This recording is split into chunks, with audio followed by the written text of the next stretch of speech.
की आत्महत्या करने वो 21 तारीख को यहाँ पर चौटन के अंदर भू माफियों की एक गैंग बनी हुई है।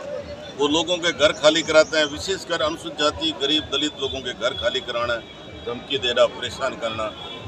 तो उस दिन वो 85 को उसका घर खाली कराने गए थे, जबकि उस जमीन से उनका कोई लेना देना नहीं।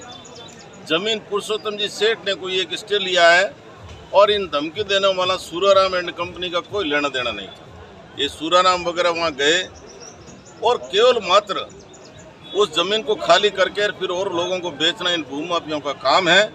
और 21 तारीख को ही 85 ने यहाँ चौटन के पुलिस थानेदार जी को एक रिपोर्ट पेश की थी और पुलिस थानेदार जी से ये कहा था कि मेरे साथ घर में घुसे हैं, मुझे धमकी दी है, मुझे घर से निकालने की बात की है, मुझे गाली गलौज किया, मुझे अपमानित किया है और मुझे बेदखल करने के लिए ये लोग कोशिश कर रहे हैं। पुलिस ने मुकदमा नहीं दर्ज किया, उसकी वजह से ये गैंग सक्रिय होगी, उनका हौसला बुलंद हो गया और गैंग ने पूरे इन अनुसूचित जाति के लोगों के घर खाली करने की धमकी दी और सबको बर्बाद करने की धमकी दी।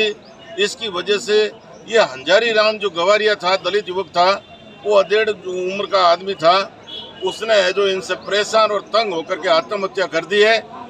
बड़े दुख का विषय है कि प्रशासन का कोई भी जिम्मेदार अधिकारी यहाँ से 1 किलोमीटर दूर जो घटनास्थल है वहाँ तक न तो थानेदार गए, न डीवाईएसपी गए, न तहसीलदार गए, न एसडीओ गए।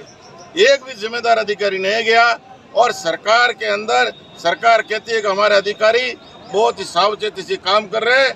मैं कहता हूँ सरकार भी सो रही है और इनके अधिकारी भी सो रहे हैं और इसकी वजह से ये बहुत जुल्म हो रहा है और एक आदमी को तंग आकर के इनसे परेशान होकर के आत्महत्या करनी पड़े और आज भी इन लोगों को न्याय नहीं कर रहे हैं। इसलिए मैं इन सब लोगों को आगाह करना चाहता हूं कि यदि तुमने न्याय नहीं किया तो हम न्याय छीन कर लेंगे किसी भी सूरत के अंदर। आश्वासन नहीं दिया है, प्रशासन की मिली भगत है उन भूमाफियों के साथ में, भूमाफियों से प्रशासन मिला हुआ है, उन दबंगों के साथ में प्रशासन के बड़े मेल मिलाप है।